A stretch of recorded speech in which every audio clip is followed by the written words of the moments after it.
வணக்கம். இன்னைக்கு அதிமுக சார்பா பார்த்தீங்கன்னா, ஜெயலலிதாவோட பிறந்தநாள் ரொம்ப சிறப்பா கொண்டாடுவாங்க. அப்படிதான் கொண்டாடணும். ஆனா, சசிகலா நேத்து நைட்டே போயிட்டு ஜெயலலிதா சமாதியில போய் விழுந்து வணங்கி ஆசீர்வாதம்லாம் வாங்கிட்டு வந்தாங்க. வாங்கிட்டு அவங்க இன்னைக்கு வந்து கமுதியில மிக பிரமாண்டமா நடத்துற ஒரு விழாவுல ஜெயலலிதா பிறந்தநாள் விழாவுல சில நலத்திட்ட உதவிகள்லாம் வழங்கிட்டு, அப்புறமா அவங்க கட்சி ஆரம்பிக்க போறாங்க. அந்த கட்சியில சில முக்கியமான முடிவுகள் அறிவிக்க போறாங்க அப்படிங்கிற மாரி சொல்லிட்டு இருக்காங்க. அதே சமயத்துல ஓபிஎஸ் என்ன பண்ண போறாரு? திமுக சைடு போறாரு அப்படிங்கிற மாரி இருக்காங்க. ஏன்னா ஜெயலலிதாவோட பிறந்த நாளைக்கு எப்பயுமே அவர் வந்து ஜெயலலிதா சமாதிக்கு போய் ஆளுவரே ஜெயலலிதா சிலைக்கு வந்து மாலையெல்லாம் அணிவிச்சிட்டு வருவார்.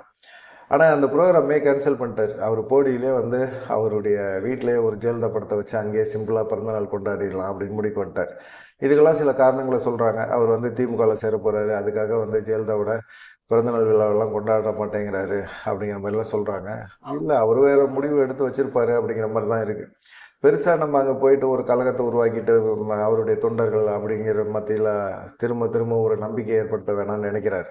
அதை தாண்டி இன்னொரு விஷயமும் இருக்குது. இன்றைக்கி சென்னையில் அவருடைய அதிமுக உரிமை மீட்பு குழு, தொண்டர்கள் உரிமை மீட்பு குழு, அதில் இருக்கிற மாவட்ட செயலர்கள் எல்லாமே தனியாக ஓபிஎஸ் இல்லாமல் அவர் அந்த மாவட்ட செயலர்கள் எல்லாமே சேர்ந்து கலந்து ஒரு முக்கியமான விஷயத்தை வந்து அவங்க எடுக்க போகிறாங்க, முடிவெடுக்க போகிறாங்க அப்படின்னு சொல்கிறாங்க. நிறைய பேர் வந்து தாவேகாவை ஆதரிக்கிற ஒரு மனநிலையில் இருக்காங்க.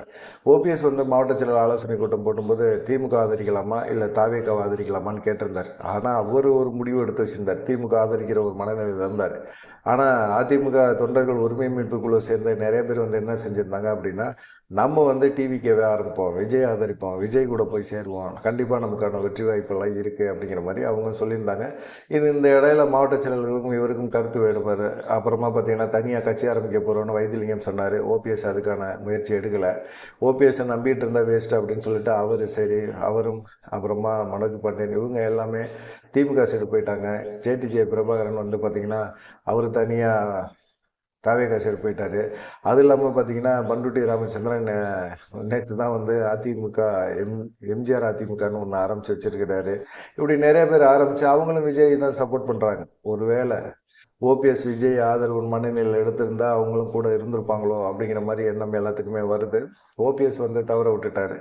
சரி, பார்க்கலாம் இன்னைக்கு என்ன நடக்க போகுது. ஓபிஎஸ் சசிகலா சந்திப்பாங்க. ஓபிஎஸ் சசிகலாவை ஆதரிப்பார். கண்டிப்பாக தினகரனுக்கும் அதிமுகவுக்கும் தென் மாவட்டம் டெல்டா மாவட்டங்களில் மிகப்பெரிய ஒரு ஆப்படிப்பாங்க அப்படிங்கிற மாதிரி ஒரு விஷயம்லாம் பேசப்படுது. இன்னைக்கு கமுதியில் வந்து பசும்பொன்னில் கோட்டைமேடு பகுதியில் வந்து இன்றைக்கி ஜெயலலிதா பிறந்தநாள் கொண்டாட்டம் இருக்குது. அதில் சசிகலா கலந்துக்கிறாங்க.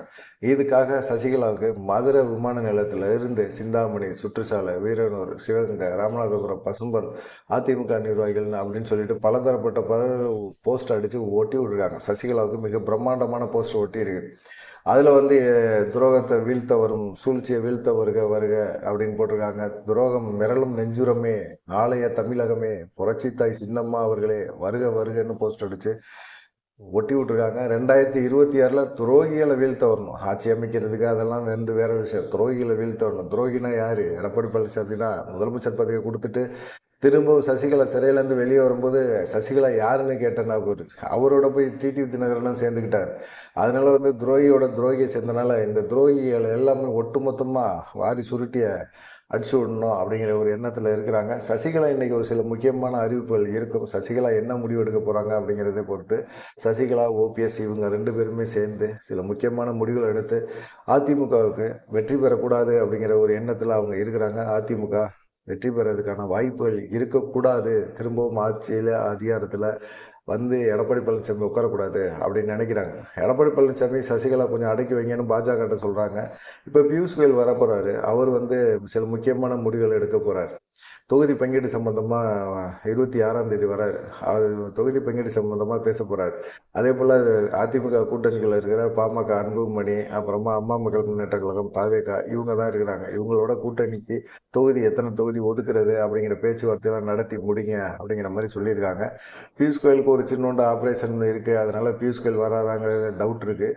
அப்படி பியூஷ் கோயல் வரலை அப்படின்னா கண்டிப்பாக வந்து வேற ஒரு மத்திய அமைச்சர் அமைச்சு எடப்பாடி பழனிசாமிகிட்ட பேசுவாங்க. எடப்பாடி பழனிசாமி அவங்கள்ட்ட பேசுவாங்களா மாட்டாங்களான்னு தெரியாது. எடப்பாடி பழனிசாமி அவங்களோட சப்போர்ட் பண்ணுவாரா மாட்டாருங்கிறது ஒரு பெரிய அளவில் ஒரு சர்ச்சையாக தான் இருந்துகிட்டே இருக்குது. பியூஷ் கோயல் வந்தால் தான் கரெக்டாக இருக்கும் தொகுதி பங்கீடு சம்மந்தமான பேச்சுவார்த்தை நடத்தி முடிக்கிறதுக்கு அப்படிங்கிற மாதிரி சொல்கிறாங்க. எடப்பாடி பழனிசாமி என்ன பண்ண போகிறாருன்னு தெரியல. அவர் இப்போ பேசும்போதெல்லாம் பார்த்தீங்கன்னா, தேமுதிக கூட்டணிக்குள்ளே பேச்சுவார்த்தை நடத்துகிறாரு, வரணும். தேமுதிக கேட்குறத கொடுக்கணும். கேட்குறத கொடுக்கல அப்படின்னா அவங்க என்ன செய்வாங்க? வேறு சைடு தான் போவாங்க. அது எடப்பாடி பழனிசாமியை பற்றி நல்லாவே தெரியும். வரல. தேமுதிக திமுக சைடு போய் கூட்டணி போயிட்டாங்க. வயிற்றுச்சல் இருக்க தானே செய்யும். கூட்டணிக்குள்ளே கொண்டு வந்து சேர்க்க கூட முடியல எடப்பாடி பழனிசாமினால அப்படின்னா, அவங்க போன பிறகு போனால் போட்டுன்னு விட்டுட்டு போக வேண்டியது தானே. கடலூரில் ஒரு மாநாடு போட்டாங்க. அந்த அம்மா மாநாடு போட்டு துணை முதலமைச்சர் பதவி வேணுமா அப்படிங்கிற கேள்வியெல்லாம் கேட்குறாரு. கேட்க தான் செய்வாங்க. அவங்க அவங்க வீட்டுக்காரர் தனியாக தேசிய முற்போக்கு திராவிட கழகம் கட்சின்னு ஒன்று ஆரம்பித்தார். அவங்க பிரேமலதா இப்போ தான் அவங்களும் செயலாளராக இருக்கிறாங்க. சரி, அவங்க கேட்குறதுல என்ன தப்பு இருக்குது? இவர் எம்ஜிஆர் ஆரம்பித்த கட்சி, இந்த கட்சியில் இவர் இப்போ தான் பொதுச் செயலாளர் அப்படிங்கிற ஒரு இதை ப்ராடு பண்ணி வந்திருக்கிறாரு. இவர் முதலமைச்சராகணும்னு ஆசைப்படலாமா? அவங்க தனிப்பட்ட முறையில் ஒரு கட்சி ஆரம்பித்து மக்கள் செல்வாக்கை உருவாக்கி அந்த செல்வாக்கில் இருந்து அவங்க எதிர்பார்க்குறதுல என்ன தப்பு இருக்குது? துணை முதலமைச்சர் கொடுக்குறாருந்தா கொடுக்கலாம். எப்படி கொடுக்க மாட்டேன்னு இவர் சொல்கிறது? இவரை ஜெயிச்சு இவர் முதலமைச்சர் ஆக்கிறதுக்கு பிரேமலதா கஷ்டப்பட்டு அந்த கட்சி கஷ்டப்பட்டு உங்களுக்கு முதலமைச்சராக்கி விடும். இவர் சட்டமன்றத்தில் இவர் உட்காந்துக்குவார், முதலமைச்சராக உட்காந்துக்குவார். இவர் இவங்களுக்கு அமைச்சர் பதவியெல்லாம் கொடுக்க மாட்டார். இவங்களை கூட்டணி கட்சி அப்படிங்கிற முறையில் இவர் ஒன்றுமே மதிக்க மாட்டாரா? அவங்க கேட்குறது தப்பு கிடையாது, இவர் பேசுகிறது தான் தப்பு. அந்த விஷயத்தை இப்போ பேசுகிறாரு. அந்த அம்மா போனால் போயிட்டு போகுது அப்படிங்கிற மாதிரி நினைக்கிறேன். போனால் போகுதுங்கிறது இந்த நரி கதை தான். சின்ன வயசில் படித்த 1வது 2வதுல படித்த நரி கதை தான். திராட்சையை தாவி தாவி பார்க்கும், எட்டலை கிடைக்கல அப்படின்னா சீச்சி இந்த பழம் புளிக்கும் அப்படிங்கிற மாதிரி தேமுதிக இனிமேல் வராதுன்னு தெரிஞ்சு போச்சு. அங்கே கூட்டணி ஸ்ட்ராங்காக போயிட்டாங்க. அதனால் இவருக்கு அந்த நரி கதை மாதிரி ஆயிட்டார் இவர். சரி, பார்க்கலாம் இன்றைக்கி சசிகலா ஓபிஎஸ் என்ன முடிவு எடுக்க போகிறாங்க அப்படிங்கிறத தாண்டி இப்போ சிவி சண்முகம் திரும்பவும் ஒரு சர்ச்சையான பேச்சை பேசிக்கிட்டே இருக்கிறார். நேற்று விழுப்புரத்தில் கோழியனூரில் ஜெயலலிதா பிறந்தநாள் நலத்திட்ட உதவிகள் நடந்துச்சு. இதில் பேசும்போது இப்போ 5000 கொடுத்துருக்காரு ஸ்டாலின். அதனால் இந்த 5000 கொடுத்தது இவங்களுக்கு மிகப்பெரிய அளவில் ஒரு பாதிப்பை ஏற்படுத்தும் அப்படிங்கிறது நல்லா தெரியுது. அது சம்மந்தமாக பேசினார். ஏற்கனவே பார்த்திங்கன்னா அவர் பல விஷயங்களை பேசினார். இப்போ இந்த விஷயத்துலேயும் இவருக்கு சிக்கல் வர்றதுக்கு வாய்ப்புகள் இருக்குது அப்படின்னு சொல்கிறாங்க. என்ன சொல்கிறாரு அப்படின்னு பார்த்தீங்கன்னா, நீங்கள்லாம் வெயிலில் நிற்கிறீங்க, கருத்து போயிடுவீங்க, உங்கள் அழகெல்லாம் போயிடும், அதனால் 2000 கொடுத்தாரு. அதுக்கப்புறமா நீங்கள் இப்போ ஒரு 5000 கொடுத்துருக்காரு. நீங்கள் கிளம்புங்க, உங்கள் வீட்டுக்காரை கூப்பிட்டுக்கங்க, உங்கள் சகலத்தையும் கூப்பிட்டுக்கங்க, எல்லாத்தையும் கூப்பிட்டுக்கிட்டு அப்படியே ஊட்டி கொடைக்கானல்னு போய் ஒரு 10 நாள் குழுன்னு இருந்துட்டு வாங்க, வெயில் காலங்க ஸ்டார்ட் ஆயிடுச்சுல்ல அப்படின்னு சொல்லி ஒரு கிண்டல் பண்ணி, இந்த பணத்தில் அதெல்லாம் போக முடியுமா? இந்த பணத்தை வச்சுட்டு மளிகை கடையை கூட போக முடியாது அப்படின்னு சொல்லிட்டு மகளிர் உரிமை தொகையை பற்றி கிண்டல் பண்ணி நக்கல் அடித்து பேசியிருக்காரு. இது பெண்கள் மத்தியில் மிகப்பெரிய ஒரு சலசலப்பை ஏற்படுத்தி வச்சிருக்குது. அண்மையில் அதிமுக பூத் கமிட்டி மாநாட்டில் ஒரு பொண்டாட்டியை இலவசமாக கொடுப்பாங்களா அப்படின்னு சொல்லி பேசியிருந்தார். இனிமேல் அவனுங்க அந்த மாதிரிலாம் பண்ணுவானுங்க, இலவசங்கிற பேரில் ஒரு பொண்டாட்டியை கூட உங்கள் வீட்டுக்காருக்கு தருவானுங்க திமுக அரசு அப்படிங்கிற மாதிரிலாம் ஒரு பேச்சை பேசினார். இந்த பேச்சு மிகப்பெரிய அளவில் சர்ச்சையாயிடுச்சு. இப்போ என்ன சொல்லியிருக்கிறாரு? அந்த 5000 பணத்தை கூட்டிகிட்டு நீயே உன் வீட்டுக்காரு சக்கலத்தையும் எல்லாத்தையும் கூட்டிகிட்டு ஊட்டி கொடைக்கானலில் போய் குழுன்னு இருந்துட முடியுமா அப்படின்னு கேட்டிருக்கிறாரு. அவங்க இருக்கிறாங்க இல்லை, 5000 பணம் பெண்கள் மத்தியில் ஒரு மிகப்பெரிய அளவில் ஒரு மாற்றத்தை உருவாக்கி இருக்குது. பரவாயில்ல அப்படிங்கிற ஒரு எண்ணத்தை தான் உருவாக்கியிருக்கு. இது உங்களுக்கு புசுன்னு இருக்குது, அதுக்கு என்ன பண்ண முடியும் அப்படிங்கிற மாதிரி இருக்குது. இப்போ பேசின இந்த பேச்சு ஏற்கனவே இலவசமாக பொண்டாட்டியை கூட கொடுப்பானுங்க அப்படின்னு சொல்லியிருந்தார்.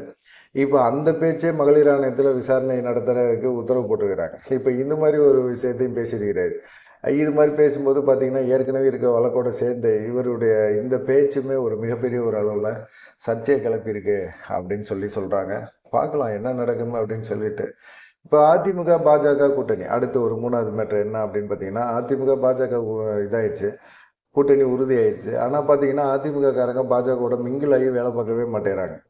இப்போ அதிமுகவில் உதயகுமார் இருக்கார், செல்லூர்ராஜ் இருக்கிறார், ராஜன் செல்லப்பா மதுரை சைடு, அவங்கெல்லாம் என்ன செய்கிறாங்க, தனியாக ஒரு கட்சி அலுவலகத்தை தொடங்கிட்டு அவங்க பாட்டுக்கு அவங்க வேலையை பார்த்துக்கிட்டே இருக்கிறாங்க. எப்படி இவங்க பாட்டுக்கு தொடங்குறாங்க, இவங்க வேட்பாளர்னு அறிவிச்சிட்டாங்களா அப்படிங்கிற மாதிரிலாம் தெரியல. ஆனால் 1ஆம் தேதி பிரதமர் மோடி வராரு அப்படின்னா இவங்க என்ன பண்ணணும்? ஜனநாயக கூட்டணி சார்பாக இந்த பொதுக்கூட்டத்துக்கான ஒரு ஏற்பாடு பண்ணணும். ஆனால் இவங்க பாஜகவோட ஒரு நெருக்கமான ஒரு பழக்கத்தில் இன்னமும் வரவே இல்லை. கூட்டணி முடிச்சு 1 வருஷம் ஆச்சு, இன்னமும் பழக்கத்துக்கு வரவே இல்லை. இப்போ அந்த பிரதமர் மோடி 1ஆம் தேதி வராரு. அதுக்கு முன்னாடி தொகுதி பங்கீடெல்லாம் பேசி முடிக்கணும். தொகுதி பங்கீடில் எடப்பாடி பழனிசாமி சொதப்புவாரா என்னன்னு தெரியாது. 50-60 தொகுதிகளை கேட்குறாங்க, அது கொடுத்து தான் ஆகணும் எடப்பாடி பழனிசாமி அப்படிங்கிற ஒரு சூழ்நிலை இருக்குது. இதுக்கு இடையில் ஆலோசனை கூட்டம் அப்படின்னு சொல்லிட்டு அதிமுகவில் மதுரையில் எல்லிஸ் நகரில் போட்டாங்க. அதில் கேபி முனுசாமி கலந்துக்கிட்டாரு. அப்புறமா திண்டுக்கல் சீனிவாசன், நத்த விஸ்வநாதன், வேலுமணி அவங்கெல்லாம் கலந்துக்கிட்டாங்க.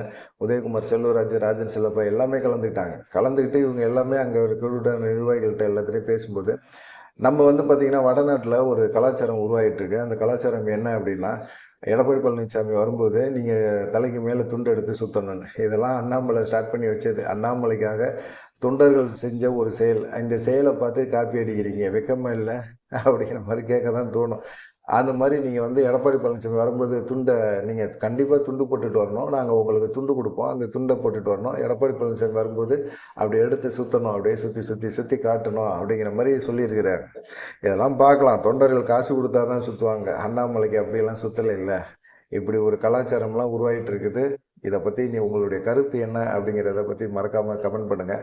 ஏன்னா அதிமுக பாஜக கூட்டணி ஆனாலும் 1 வருஷத்துக்கு முன்னாடி ஆனாலும் இன்னும் தொகுதி பங்கீடு பேச்சுவார்த்தையில் சில சிக்கல்கள் வரும் அப்படின்னு சொல்கிறாங்க. பாஜகவினர் அதிமுகவினரோட இணைந்து பணியாற்றுறது கொஞ்சம் கஷ்டமாக தான் இருக்குது. அதே போல் அம்மா மக்கள் முன்னேற்ற கழகம், பாமக, அப்புறமா தாவேகா தமாக இவங்க எல்லாமே பார்த்திங்கன்னா ஓரளவுக்கு அனுசரித்து கூட கூட்டணிக்குள்ளே வர்ற மாதிரி தெரியல அப்படிங்கிற மாதிரி சொல்கிறாங்க. எல்லாமே தொகுதி பங்கீடு முடிஞ்ச பிறகு தான் பேச போகிறாங்க அப்படின்னு சொல்கிறாங்க. இன்றைக்கி சசிகலா, ஓபிஎஸ் இவங்க 2 பேரும் ஒரு நிகழ்ச்சியில் கலந்துக்குவாங்களா? சசிகலா இன்றைக்கி என்ன முடிவு எடுக்க போகிறாங்க அப்படிங்கிற பல விஷயங்களை பற்றி இன்றைக்கி அரசியல் ஒரு பரபரப்பான ஒரு சூழ்நிலையில் இருக்கும் அப்படின்னு சொல்கிறாங்க. பார்க்கலாம் என்ன நடக்கும் அப்படின்னு சொல்லி நீங்கள் என்ன நினைக்கிறீங்க அப்படிங்கிற ஒரு விஷயத்தையும் மறக்காமல் கமெண்ட் பண்ணிட்டு போங்க. நன்றி, வணக்கம்.